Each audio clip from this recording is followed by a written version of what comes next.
Welcome to All Things Rex Worldwide. It's another Thursday, and I'm so happy. I'm so glad we've got an incredible guest for you today. It is millionaire, serial entrepreneur, and author Ryan Blair. He's a number one best-selling New York Times author, a serial entrepreneur, and the founder of his latest company is called Alter Call. And at 21 years old, he founded his first company, which was a technical support film, 24/7 Tech, and that marked the start of his career. But back in 2013, he released the paperback version of his New York Times bestselling book, which was Nothing to Lose and Everything to Gain, and how I went from gang member to multi-millionaire entrepreneur. So we're going to have, as much as possible, we're going to have an uncensored and a raw conversation, and you're going to get to meet the real Ryan Blair. I am so pleased that you're here today, and just trying to close the window. For whatever reason, I'm not able to do that. And I'm trying to remove this. There we go. Thank you. I think I had some backroom help here. And here you are. Sorry, there you are. Hey, Rex. Good to see you, my friend. It's great to see you, Ryan. I'm so pleased that you're here. You have written two incredible books. The first one and the second one, From Rock Bottom to Rock Star, correct? Yeah. And you have not only that, but you've accomplished so much in a fairly short period of time, and you are leading the charge when it comes to inspiring other people to not only live their own dreams, but live a life perhaps of a higher calling, of getting in touch with themselves in an authentic way, as opposed to just doing business. So I'm thrilled, Ryan. So let's start off a little bit. You just so that the audience, if they don't already know you or if they haven't read your incredible books, let's do a little backstory about how you got into gangs, and then we'll your childhood, and then I want to ask you a particular question about how you exited the gang. So yeah, well, I was born in the Los Angeles, born in Torrance, and I was actually raised in a very middle class environment up until my father succumbed to drug addiction and my mother to alcoholism. And at that time, I was forced into a gang, so I didn't voluntarily get involved with it. I had no choice. My sister's best friend and my first crush, my first kiss, her name was Jennifer Jordan. She was murdered in a drive-by shooting.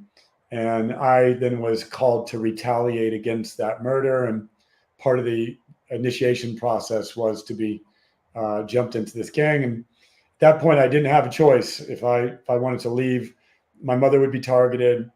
I would be subjected to constant bullying, intimidation. It would have been a disaster. And so I didn't have a choice, and I made the choice as opposed to fleeing to staying, and I became a participant inside the gang. And a gang is really just an illegal enterprise. And so it was actually fertile ground for me to learn the subject of entrepreneurship. Well, that's a fascinating point. But you also make another point that my sister wrote a book called 8-Ball Chicks, which was about girl gangs in the New York, Texas, Milwaukee, Wisconsin, LA area. And I went with her after the book came out so she could give books to former gang members. And we went to a gang house in the Milwaukee area at one point, and the girl had been just released from prison, and she came out and said, my 11-year-old brother was just arrested with a loaded 45. He's, worse than I. If he doesn't kill somebody, he's going to get killed. And the mom is way down on the other side of this kitchen. I'm thinking, oh, this poor woman, 2 kids in the gang. I mean, I'm kind of like, thinking West Side Story, right? Yeah. And when she came and sat down with us, we all had a meal, we all talked, gave the book. I left. I said to my sister, I said, how horrible that her children were in the gangs. And she said, up until about 2 years ago, she was like the gang leader of this area, the main drug distributor of the entire city. I was like, I had never ever thought about, parents being, in gang or having, a life. I mean, I guess I had a romanticized version of what it was like to be in a gang. Well, I was introduced to criminal activity by my father very early on. He grew marijuana, and at that time it was illegal. And so as a result of that, I was involved in the process. He'd have me out there pulling weeds in the crops. He'd have me harvesting the crops. And so like some of my earliest memories, I was, maybe 9 or 10 years old when I discovered that I could take a pile of weed and trade it to the older kids in the neighborhood for bikes, lizards, and snakes. And I had no idea what this stuff was worth. I'd just go grab freezer bags filled with the stuff, and I'd come home with everything I wanted. And the neighborhood kids, they were happy. They'd say, like, Ryan, what do you want? I want a skateboard. Next thing you know, I had a skateboard. So I started to learn the power of that commodity at a very young age. When my dad found out about that, I got severely beaten because all of a sudden his trash bags filled with weed were being deplenished very quickly. And after he had interrogated all my other siblings, they said it wasn't them. And one of my siblings was actually getting a beat down. And I said it was me because I couldn't see her get beat up anymore. And he was surprised because I was so young. He never would have thought that I was the one stealing the weed. But the neighborhood kids just persuaded me to trade the weed for all the stuff that I wanted. Well, and you said just moments ago about, being a criminal enterprise, it was the training ground for being a legitimate entrepreneur. Yeah. Can you explain a little bit about that? Well, a gang is a volunteer army, and there are many different entrepreneurial organizations that utilize volunteers. So, if you're able to get people to volunteer, to follow your vision, pledge their allegiance to your cause, you're going to be highly effective as an entrepreneur. And so I was groomed in leadership at a very young age. The other thing is entrepreneurship requires a high degree of risk taking. And so as a gang member, you're taking the greatest risk that you could possibly imagine. You're taking risk with your life. You're taking risk with your family, with your friends. You could potentially go to jail. You could potentially be killed. There's much greater risk in being an entrepreneur in a gang than there is in being an entrepreneur, a legal entrepreneur.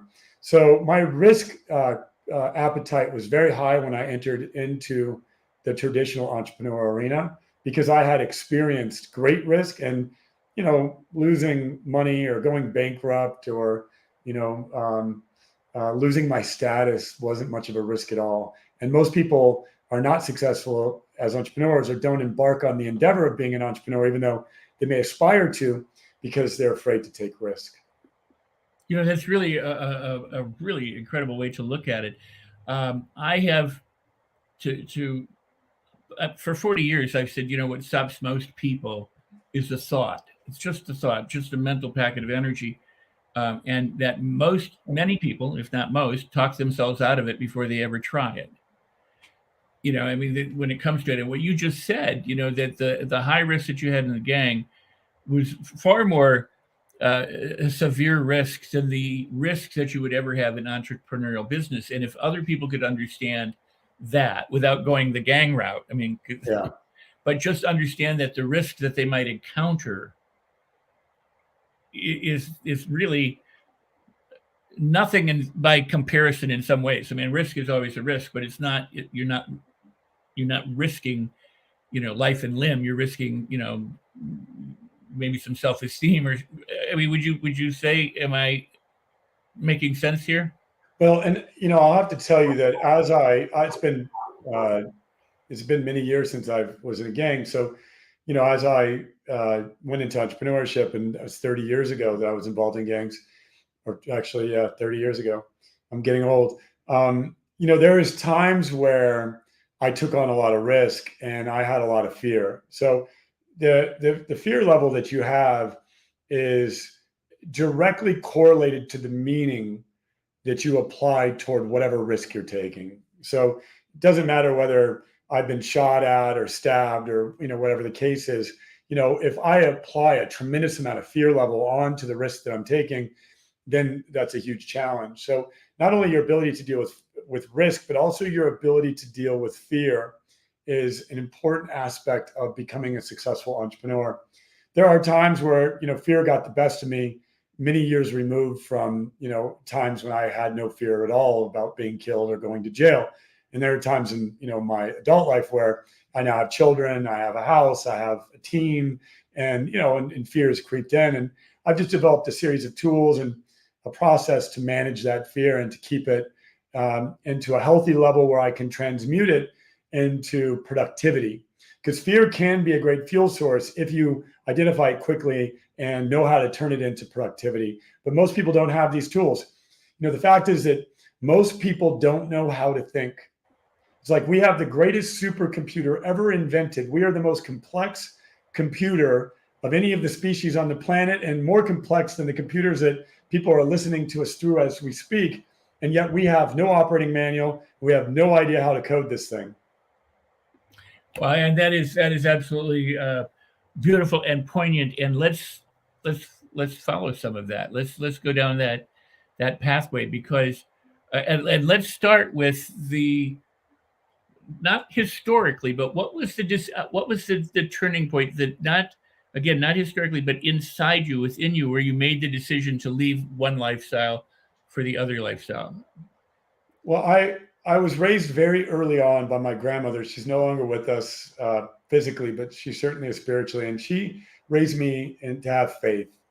And because I had a series of beliefs that involved faith, I knew that I was destined for something bigger than the life that I was living. And there was a couple of signs that I received on my journey that supported that. And one was, I'd written a letter to a judge. I was facing 4 years in prison for strong armed robbery. And, I was really worried about going to prison because in the California prison system, I would have been immediately recruited into a much more difficult gang than the one that I was in. And the initiation in that gang is you have to immediately murder people. And so I did not want to have to become a lifelong prison inmate. And so I needed this judge to listen. And so I was in solitary confinement because I was in fights all the time in the juvenile hall. And I wrote this letter, and I penned the letter over and over and over again. At the time, I was a high school dropout. I was in and out of juvenile hall. I'd been arrested 10 times. And the judge reads a letter begrudgingly. And as he reads it, a miracle happened. Like something took over his body. His posture changed. His energy changed. And he looks at me and he says, "Young man, you should be writing in college, not in prison. So I'm not going to sentence you to prison, but if I ever see you again, I will." And when I heard that, that was the first time an authority figure, especially a male authority, ever said my name and the word college in the same sentence. And I was like, if this judge thinks I could be a writer in college, like, I'm going to try that. And that was a series of events when I made the commitment that I was going to leave the gang. And then from there, another mentor showed up very shortly after when I made that decision.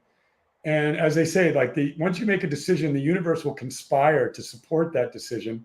And another mentor showed up, and that mentor literally took me out of the gang environment and moved me to the other side of the tracks, very similar to the TV show The Fresh Prince of Bel-Air. I went from one side of the tracks to the other. And that was the catalyst event that had me then reinvent myself and create an entirely new identity. And I have to tell you that in retrospect, it sounds like a magical fairy tale, and it is when you take the short version. But there was a lot of difficult things that happen when you go from one identity to another identity, one reinvention to another reinvention. It's not as easy as it sounds now, 20 plus years later, and me sharing with you the cliff notes of how I did it. Well, yeah, that is very true. Can we explore more of that? Because I think that there are a lot of people who, some may have faced similar situations that you did, but most likely have not. But they do want to do something with their life, and they might be afraid, or they don't know about reinventing themselves, or what the challenges are from moving from one area of, whether it's lack to abundance, or from not having a business to being a business owner. Yeah. Are there, what you said, which I think is very powerful, when you make a decision, the universe conspires, and then you said they're kind of like signs, and then mentors started to show up. I think a lot of people would be surprised to know that things can work on their behalf if they would just take a genuine step forward. Yeah. Well, I'm here I'm on this planet. I believe that I've been sent here as a messenger, that you can indeed accomplish anything you put your mind to. And you just have to have the right practices in order for you to put yourself into position where you are aligned with the forces at work that we cannot see. Whether you believe in a higher power, the universe, source, God, Jesus, Muhammad, whatever you believe in, these are forces at work that we cannot see. Some call it the quantum field. And I've met and worked with a number of entrepreneurs now in the work that I do that have found a way to align through their faith with these forces. And they have expanded their ability to make an impact, and thereby, as a result, their ability to make an income. It's a lot of hard work. It is not easy work. And that's why most people, they don't embark on the journey. But I'm here to tell you that I have helped transform a number of individuals. I've helped heal a number of individuals and transform them, and I've witnessed miracles of healing. So whatever you're up against in the audience, whatever you're going through, whatever your past, whatever your adversity, I have 100% conviction that you can transform into the best version of you and into the person that is going to fulfill a calling on this earth that is important. And that is my money back guarantee, because every human being has a unique calling, a unique ability to provide a value on the planet. And it's my job just to help people see that and to find that, as people did with me, so that we can get more people consciously improving upon the planet. And I've chosen the vehicle of entrepreneurship because it's the best way to make an impact. That's beautiful. That is truly, truly beautiful. And to that end, you're also helping people through Ultra Call. Yeah. So would you share with our viewers? Yeah. Well, so I've built and scaled a lot of businesses. And I wrote the book Rock Bottom to Rockstar, and this is an interesting story. And right after I published the book Rock Bottom to Rockstar, I hit rock bottom in a way that I never imagined at all. The worst rock bottom of my life. I've been shot at. I've been in jail. This was 1,000 times worse. And this rock bottom moment would completely destroy my entire foundation of my identity and who I was. Yes, I had accomplished a lot of great things. Yes, I had achieved notable achievements, as you mentioned, and I'd made a lot of money, and but I'd also picked up some very bad habits. I had lusted for fame and for status and for money and for drugs and for sex and for all kinds of things that weren't really aligned with my soul and my spiritual calling in life. And what I like to tell people is, we each have a vessel, and the work that I was doing was adding light to the vessel, but then I'd make a bunch of money and spend it on things that added mud to my vessel. And an event would trigger the rock bottom moment, and it was a very difficult event for me, and that I had to witness my mother transition and pass away in a way that was very painful, and it was over 7 years. She was in a coma for 2 of the years, and for about 5 years after the coma, she was severely handicapped. Half of her skull was removed. And every single day for 7 years, I had trauma. I had the trauma of wondering if today was the last day I would ever be able to see my mother. I had the trauma of knowing if I would ever be able to talk to her again, if she'd know who I was, know who her son was. It was a dynamic level of pressure. That, coupled with me escaping that pressure and some of the other things I was going through, as a result of some family health issues with my son. My stepfather and mentor had passed away tragically in my arms as well. And a variety of other things that led to this moment in time when my mother transitions. I basically divorced the reality that I had created and the identity that I had created. When my mom had passed away, I looked myself in the mirror and realized that I would give back every bottle service that I'd bought. I'd give back every moment that I thought and lusted for, that I thought would give me some sort of gratification, for another moment with her. And I would give back anything to have my son be healthy. And I realized that everything that I had done was all for nothing, because I had wasted precious moments with my mother and my son that I would never get back. And I made a decision that I was going to rebuild myself basically from scratch.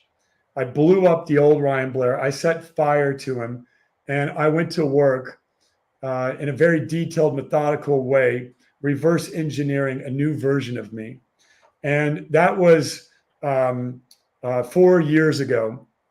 And during that reverse engineering process, I was blessed to have had set aside some money and to have a nice home environment and to have some help, in the house to help take care of me while I went and identified everything that I needed to heal, every memory, every moment, every traumatic event, everything that I needed to heal that I had done to myself, every sin that I had committed that I could find.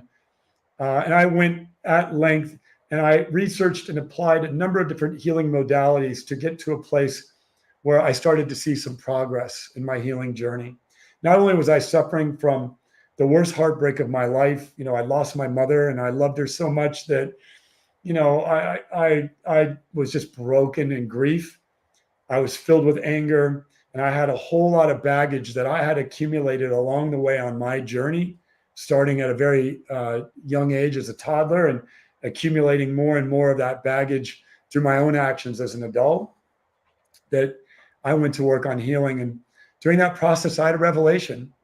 I was praying to God, what am I going to do next? I'd taken 2 years off of work. I'd walked away from millions of dollars in investments and lost a lot of money, lost a lot of friends.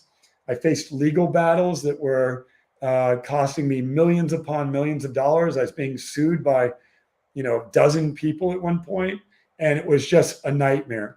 And every step of the way, I prayed and a lawsuit would go away. I prayed and an old injury would go away. I prayed and I would get new clarity and a new revelation. And as I went deeper into this process, I realized that my calling was to bring these spiritual gifts that I had received on this journey to as many people as I possibly could. And that was where Altar Call was born. Wow. I mean, that is just an amazing journey and an amazing opportunity. I mean, to have that transformation available to you through all of the hardship and all of the suffering and all of the loss and the lack that you suffered. And I think so many of us, when we first encounter difficulty or extreme difficulty, don't necessarily look at it as, maybe this is the universe waking me up or inviting me to a new way of being, or what you said earlier about transmuting from one identity to the next. That yet you may have come to where you are today without it, but you certainly did come to where you are today. Oh, I would have never come to where I was. My soul picked the perfect parents and the perfect environment for the perfect amount of suffering to get me to a place where I could learn to transmute this stuff. And I needed a lot of it. Like, I was a hard nut to crack, right? God had a perfect plan, in my humble opinion.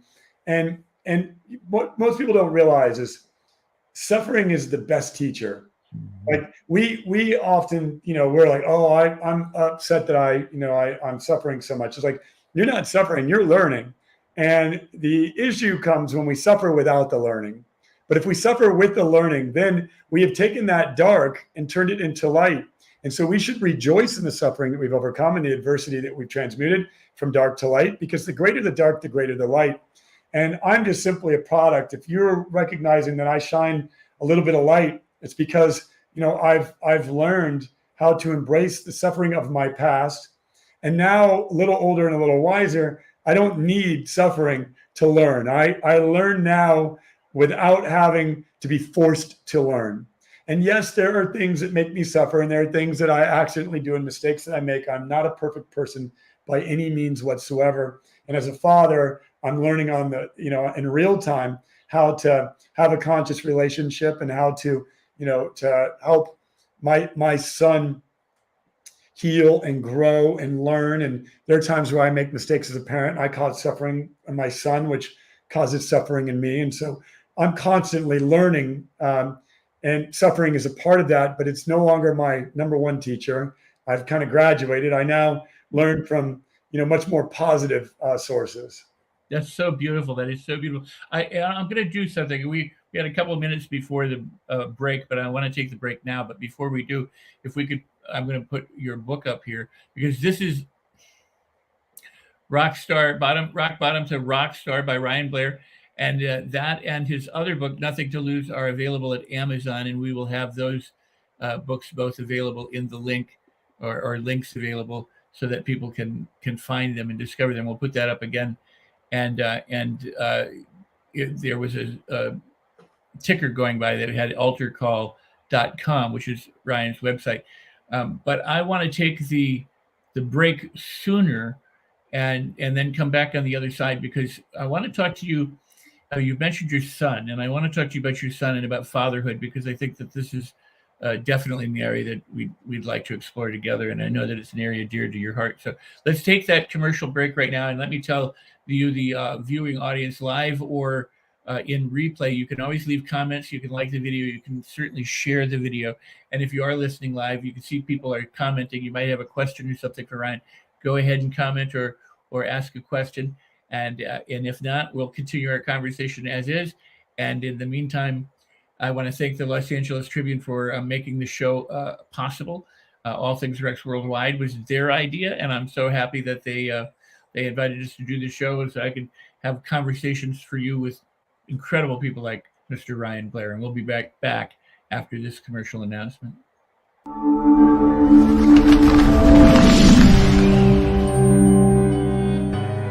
Welcome to the Los Angeles Tribune page. Here you will find original news programming, exclusive digital events, and shows that are directly from the community. At the Los Angeles Tribune, we believe in giving a voice to the voiceless. We are proud to be the only national brand to empower everyday people to make a difference. Since 1886, our reputation has been built on truth and responsibility. Thank you for watching and making a difference. For general inquiries, contact today. Thank you on behalf of the Los Angeles Tribune team.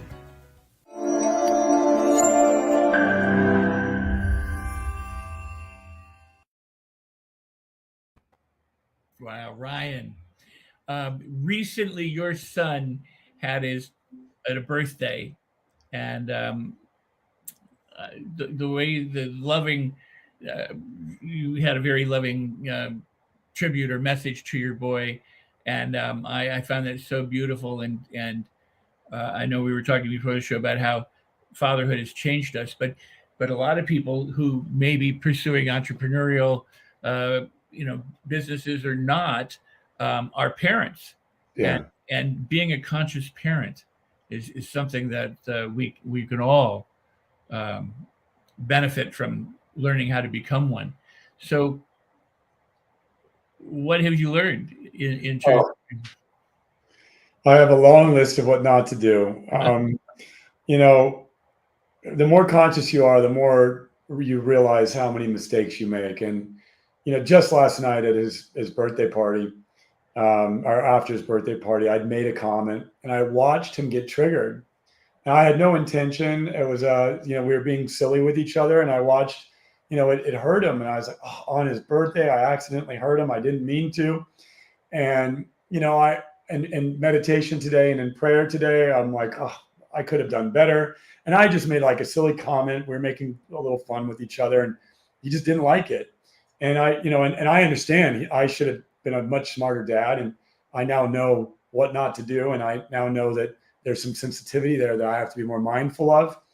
And I used it as an opportunity afterward. And I sat down with him and talked about why there was such an energetic charge to what I had said and how he had received it. We talked about triggers and we did some healing work. And, ultimately, I know that this was exactly the medicine that he needed and that I needed for us to grow in our relationship together. And I certainly have received a lot of medicine from it because, it gave me an opportunity to, think about the words that I share with him and to know that there's some sensitivity that he's going through at the age that he's at that I need to be very conscious of. And that's what conscious parenting is all about, is seeing our children as the ultimate opportunity for us to learn to be more conscious as individuals. And the way that parallels into entrepreneurship is that being a parent, a good parent, is being a good leader. When you're being a good leader, you're a good entrepreneur, or you're a good executive, or whatever the case is. And so our children are the best leadership opportunity that we have to learn from. And oftentimes I see executives and entrepreneurs make the mistake that they don't see their children as the most important people that they can lead. And they spend more time leading and investing in the leadership of their teams and of people outside of their own families. And I'll tell you that my work and the work that I support the entrepreneurs and the leaders that I work with is to really see your family as the highest priority that you lead. And then from the insights that you gain in that leadership, you then transfer that on to the people that you lead in your other communities. That is so beautiful. I had the opportunity. I got divorced. My children were younger, and it was not the most pleasant of all divorces. And but we all grew up, together. And one of the things that I decided at the time was I railed back all of my business. I refused to go overseas. I went, if I can drive and come back. So if I could drive from where I was, like to New York or to Phoenix or something like that, and get home within, 24 hours or 48 hours, I would do that. But I just scaled everything back so that I could, because my then ex-wife said, well, just stay in California and be a summer dad and see your kids in the summer. And I went, I didn't sign up for that. That's not why I'm in the Midwest because of my children, and because I wanted to raise my children. I didn't want to be a phone dad, or a visitation dad. So I completely understand what you just said, and I think so many people would benefit if they did, if the family, their children, or their significant other, whoever came first, and that business was second. Because you're doing your business for them as opposed to doing your business and sacrificing your time with them. Because I know that before my dad died, I turned to him, I said, you can trash anything I've ever done in my life. I don't care. The best thing I've ever done was become a parent, become a father, and to have that opportunity and to have these gifts be given to me of these two incredible children. So, I'd like to keep talking about this because I do think that moms and dads, have an opportunity to examine, where they are without being critical of themselves. I think that the best thing we can do is learn to forgive ourselves for our misgivings, or when we do mistreat other people inadvertently or otherwise, and to learn from it. That saying, fool me once, shame on me; fool me twice. Fool me once, shame on you. Fool me twice, shame on me. That kind of thing. If we learn from the mistakes we make or the actions that we make, and learn from them, release it and let it go and move forward, we're ahead of the game. And so many people carry guilt, or they carry resentment, or they carry all manner of less than glorious thoughts and feelings around the very people who they're together with in the world, who are the closest people to them. So how might we move? Yeah. Well, I'll just tell you, there's a lot of things that came to mind as you were talking. So thank you for sharing your own personal experience. And I commend you on the father that you are. One of the root problems that we have in our society is just people don't know how to think, and they let other people do the thinking for them. And so your boss wants you to make the company that you work for your highest priority in life, right? Because that helps the boss make income, and that makes the owners of the company more money. And so of course they're going to try to drive you. And if you don't know how to think for yourself, you're going to have a real problem in society, because culture is trying to manipulate you to think certain ways. The news is trying to manipulate you to think certain ways. Social media is trying to manipulate you. Your boss is trying to manipulate you. And there are forces at work all around, and there are some of the smartest minds in the world, and all they want to do is try to convince you how to think. And so if you don't have a practice and a real deep desire to contemplate and to structure your own thoughts and create your own principles and your own values, and then design a life, including the work you do and the way that you make an impact and the way that you make an income, if you don't have the aptitude to do that, or the desire to do that, then you are going to have other people do the thinking for you, and you are going to live a life that is going to be filled with stress and filled with disappointment. And so what I'm here to do is I'm here to try to liberate each and every single one of you from the matrix right now and get you to start thinking on your own and starting to create a design of your life that will allow you to receive the deepest meaning from it. I don't care whether you make $1 million or $1 billion, because you can make $1 billion and still be limited in the amount of meaning that you are able to extract from life. Because life and the purpose of it is to extract meaning, deep meaning, to learn and to extract meaning. That's why we're here. Every one of us is equally here for the same reason. And where better a place to extract meaning than a conversation with your wife? You know, there's no better place to extract meaning than a walk into the forest or, you know, being at your kid's recital. There's no greater meaning than that. Sitting and typing and putting words on a piece of paper or doing a spreadsheet isn't going to give you the same meaning as some of the other things that I just discussed. So if people just knew that I'm here to learn and to extract meaning, and then they started to evaluate the opportunities to learn and extract meaning based on the relationships that they have and the activities that are around them, the whole world would change overnight. Wow. Wow. That is so true. Do you have some suggestions that people can begin to apply, you know, right off the bat in terms of learning how to think better and or to transform their thinking so that it works more for what is important than and less for being part of the culture that's trying to condition them? Well, you know, I'm gonna tell you a piece of advice that was given to me, and I rejected it. And I know many of your audience viewers are going to reject it as well, because I did too. I bought into the story that I was ADD and that I could never meditate. People would tell me meditation, and I'd say ADD. I'd try it for a second. I'd give up and say, this is not for me. My brain works differently.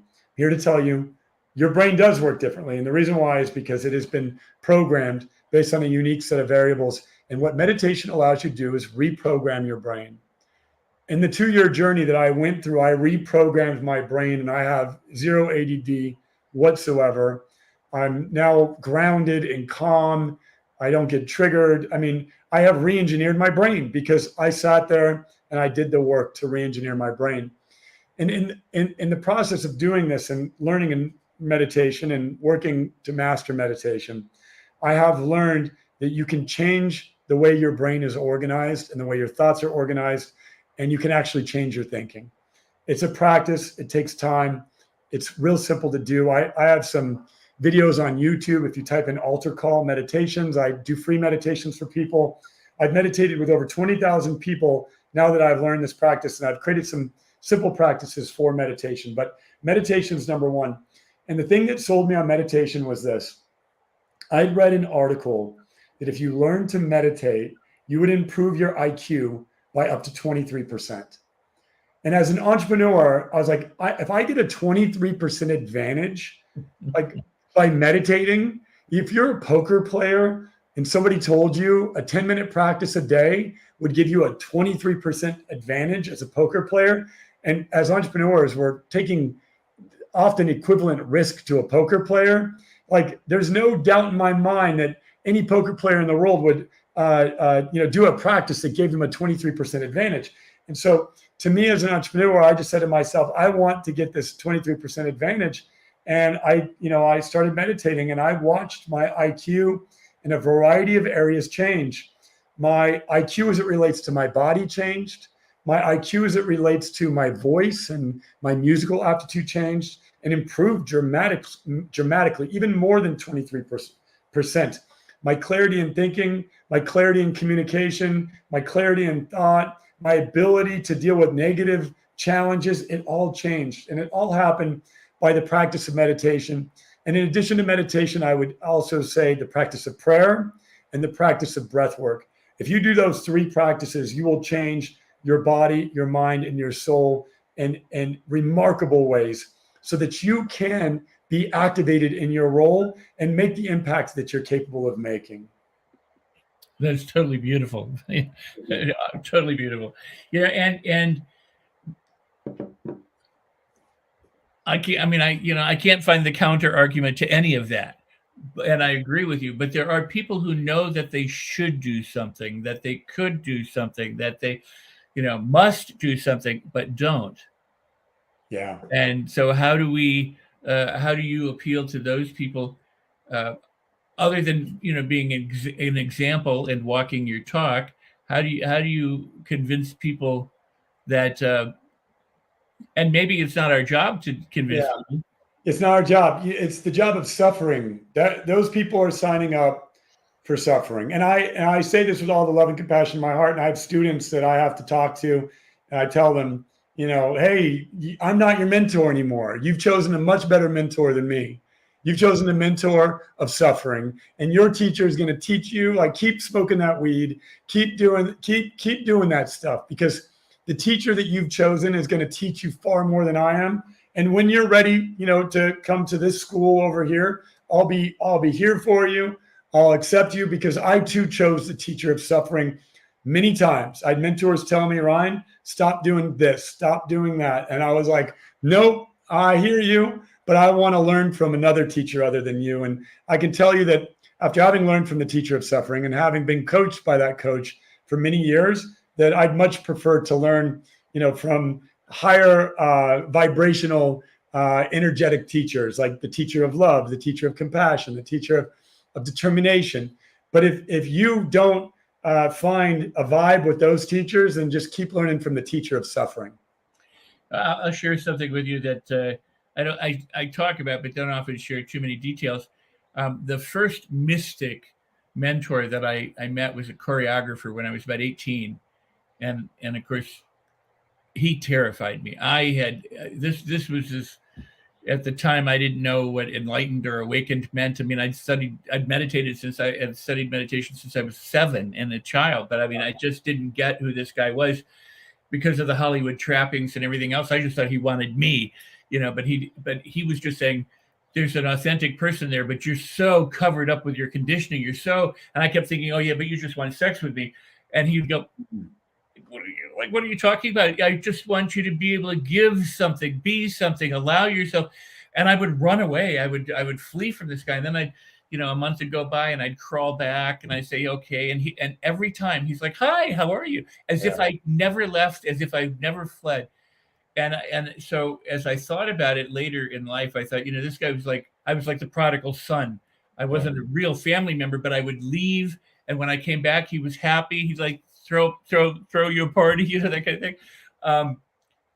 So that what it meant to me too was to be a parent like that for my children, that no matter what they could or would or might do, that I would always love and be present for them. But the notion of what you just said, if you're not choosing, the love and the compassion and the understanding, the peace, you are actually choosing the suffering and the hardship and the fear and the agony. And it's a choice that you're always going to be faced with until you make a decision that actually works better for you. Yeah, our free will. And I love the story of your mystic teacher, because I have one of my teachers is a great mystic as well. And for many years, I would get mad at him. I'd be like, you're this and you're that. I'd chew him out. I'd text him terrible things. In retrospect, I feel so bad. Like my ego and my fear and my lack of understanding was apparent. And it's, I still have plenty of that I'm working through, but it's a natural process for those of us that are making a big transition from dark into light. And the free will concept is a basic, interesting thing. We have the free will to make only 2 choices. Yeah. It's the choice of the dark or the choice of the light. It's really only one choice, but we have 2 directions we can go. We can go the choice of the dark, or we can go the choice of the light. And that is it. And when you make the choice of the light, that comes with a lot of hard work. You make the choice of the dark, it's real easy. It's seductive. It is easy. And I always describe it as a ladder. It's much easier to walk down the ladder than it is to walk up the ladder. The choice of the light is a process where you have to walk up the ladder, and walking up the ladder requires you to gain, more elevation. And you look down and you see how far you've come, and there's some fear there. And, you start to sabotage yourself because you have fear, you have self-doubt. There's plenty of difficult tasks that you have to overcome to continue to ascend a ladder, especially as you gain some elevation. Walking down it is easy, and you walk it straight down to rock bottom, as I have done a few times in my life. And when you hit that rock bottom place, congratulations, because it is the most spiritual place that you'll ever be. In fact, what most people don't realize is rock bottom is the most spiritual place on the planet. Your relationship with God is really formed there, because that is when you shed your ego, you strip yourself down, you get to your most vulnerable place, and you say, I am willing to change. And so when people are heading toward rock bottom, like, I kind of want to just push them a little bit and tell them, let's go, keep going, because I need you to get to that place where you're willing to change. And oftentimes, unfortunately, in our society, with the way it's structured, is that people never actually get to that rock bottom because they live in an area of comfort and they get stuck. It's like our soul is on this journey. We're supposed to elevate. We're supposed to start at one place and go to a much higher vibration. Every one of us is supposed to start at a vibration. Doesn't matter if you're in the middle class, if you're rich or you're poor, you're supposed to start at a vibration and transmute and transcend to a much higher vibrational energy. And what happens is, you get stuck. And oftentimes, one of the greatest things that traps us is actually being comfortable and actually being provided for and being taken care of. And so that also can be that also can create a lot of suffering. And so some people are like, oh, I haven't had it like you, Ryan, and therefore I can't be as successful. And I say, no, you've had an equivalent amount of suffering by being in your comfort zone, right? So, all we have to do is recognize the suffering that we're experiencing and then make a decision to shift and elevate our consciousness. And by doing so, we then are able to, continue on and elevate in our soul's journey. Well, I sure am enjoying this, and I know that our viewers must be enjoying it too. And I would encourage anyone who's watching live or the replay to be sure to check out altercall.com right there, as well as, he mentioned, Ryan mentioned that he had some videos on YouTube, but go to altercall.com and give that a ride. It's a very beautiful course, and you did it all in bite-sized pieces. It's all like 2 minute, 2.5 minute videos, and there's a number of videos that they go through for the principles that you're sharing. It's really, really a beautiful, well done work. I'm very pleased with it. Oh, thank you. I did about 10,000 hours with the meditation in the 2 years that I was in the cave. And during that time, I'd be meditating and something would come through, a revelation, and I just jot it down. I had no idea what I would do with it, but I wrote down hundreds of these. I took the top 50 of them and I put it in a course for free. And it's so crazy. 26,000 people have gone through that course now.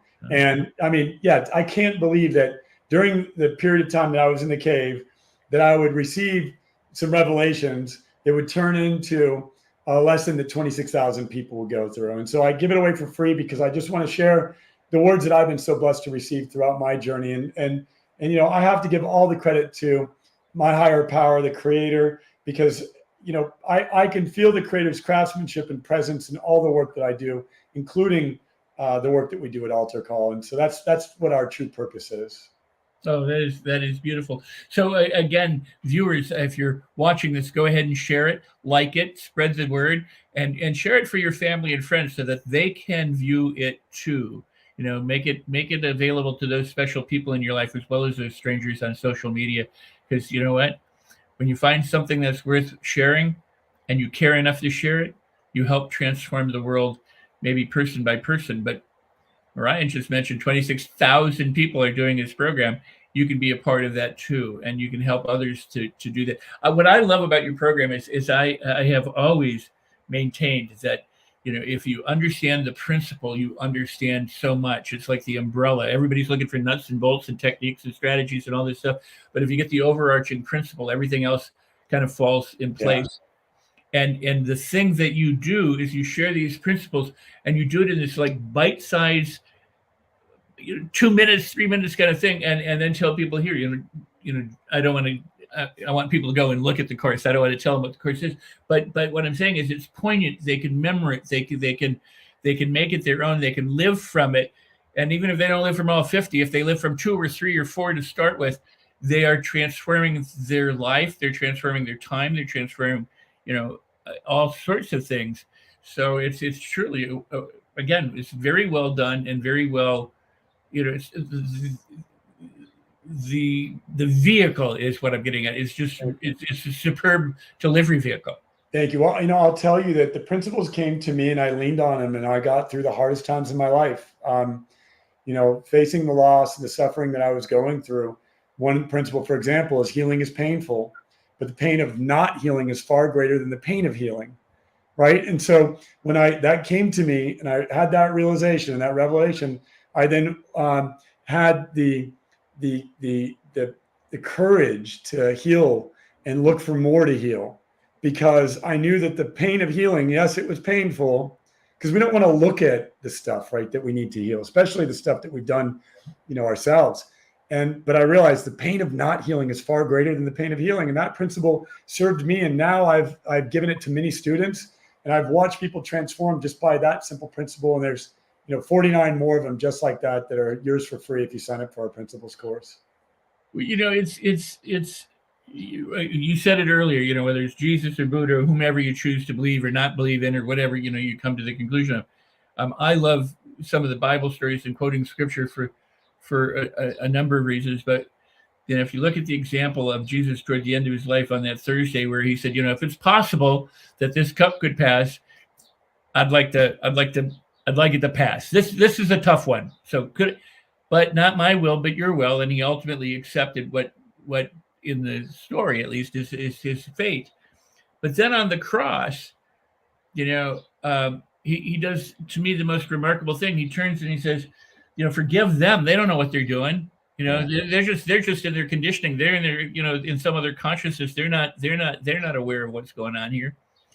And at the end, he goes, into your hands, I commit my spirit.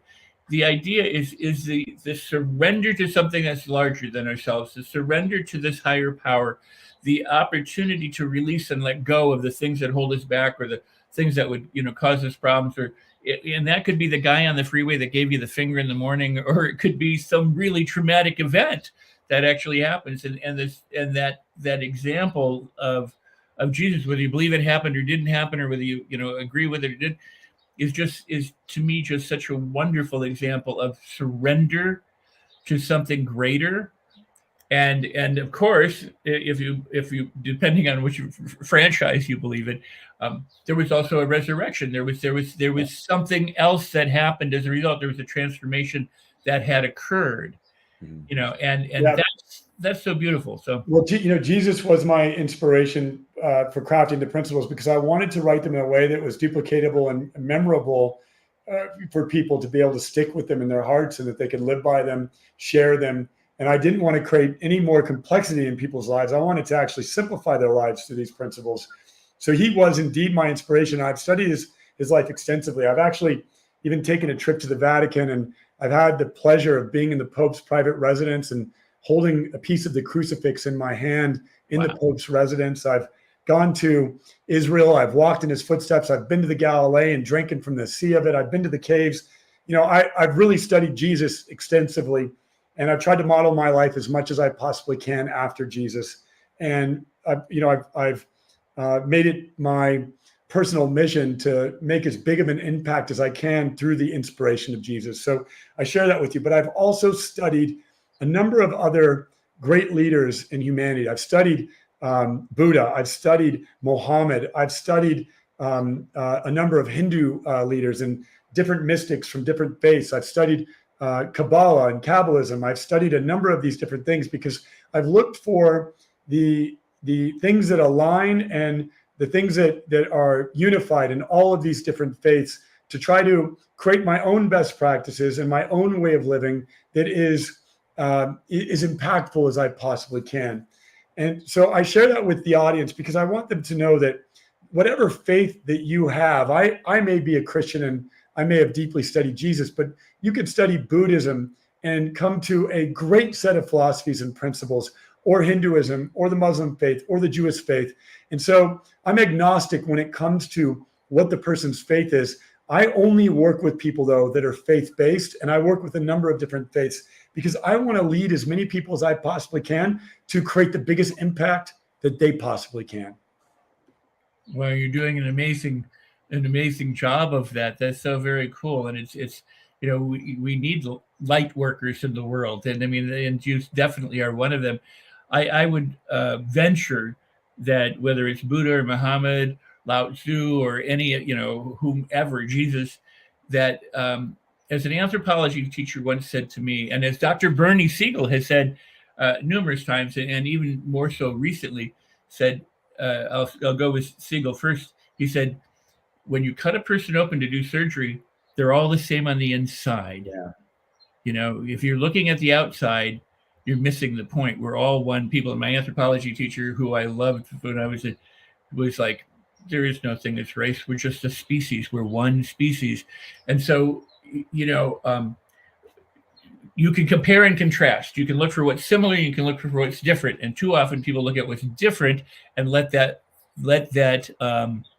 divide them, as opposed to, because you could look at what's different and let that bring you together. You could go, wow, I didn't know that was there. That's completely unlike anything I've ever done or been exposed to. So I want to embrace that. You can look at what's the same and go, oh, look at how all these different religious leaders and religions, look at what they share in common or what their one common thread is. But you could also use what's in common to say, well, all us people are better than all those people. So, but the opportunity is to see that there's something bigger going on. Well, and what you just described, Rex, is back to the concept of like learning how to think. You've just described open thinking and having open beliefs as opposed to closed beliefs, right? If I find a belief that better serves me, right, I'm going to adopt that belief as fast as I possibly can, implement it, and change whatever old beliefs that weren't serving me. And so I want to learn from all great teachers. I want to learn from all religions, all cultures, all communities. I don't want to only learn from a certain group of people. But unfortunately, once again, in our culture, in our society, and the corrupt church that exists in humanity right now, and there's a number of them in a number of different faiths, they just teach closed beliefs. And closed beliefs lead you to a closed off heart and a closed off life, and not an open and expansive life. Ryan, that is truly beautiful. You know what? I want to do this again. If you would be willing to do this, I'd love to. Yeah, I'd love to. We'll do it again because I want to be sensitive to your time constraints and that you have to go. So I want to just also allow you closing words. And I'm going to close out the show, and I'll try and meet up with you. I don't want to keep you from what you have to get to, but no problem. So please, if you have some closing thoughts or words, and closing thoughts or words. I mean, I guess my closing thoughts would be find a way to grow each and every single day. That's it. Wake up in the morning and the first thing that you should go to is a book or something that's going to teach you something. And if you grow every single day and you do it first thing in the morning, you're going to win that day. And if you grow every single day, enough days cumulatively, you're going to grow into a whole new person. And it's as simple as just making the commitment to growth. And once you do that, the rest of your life will change. And if you grow at a fast pace, everything in your life is going to get great, because I'm just simply a product of cumulative growth. And so those are my closing words. Thank you, Rex. Ryan, thank you for being here. It has been an absolute pleasure and delight. And again, happy recent birthday to your son. Thank you. And I'll chat with you in a couple of moments, and I'm going to close out the show. So thank you for being here. You really added value. I really, truly appreciate it. That was Mr. Ryan Blair. And, I have read both his books. I told him, and I want to do this in a briefly, but I first got Nothing to Lose and went into the bathtub, thought, well, I'll read a chapter. And hours later, I had merged I emerged from the tub, having read, at least half of the book. I immediately got them for my children, and then purchased Rock Bottom to Rock Star. Truly an amazing gift to the planet, an amazing man. I'm so glad that we could have him here today. So go to altercall.com. The scroll is there, and also be sure to go and check out his books and what he offers here. I'll put that up for the last. There it is. Ryan Blair, Rock Bottom to Rock Star. And if you've enjoyed this show, please do share it. Please do like it. Please do subscribe to it. Please do it. It's on multiple platforms. Wherever you see it, wherever you find it, please do spread it. Now, I need to tell you about my book and some of the things that are going on here at the Tribune. Next Thursday, we'll stream live with another incredible guest. And as you know, this is my book, Life on Your Terms, Create the Life That You Want.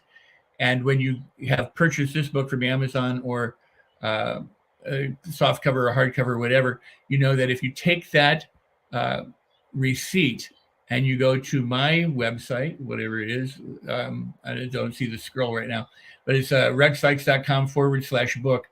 I will gift you with a $497 bonus training called the Mastery Loop, which is how you master your thoughts, your feelings, your behaviors, and how you learn anything in terms of skills and talents and being able to overcome, adversity in your life.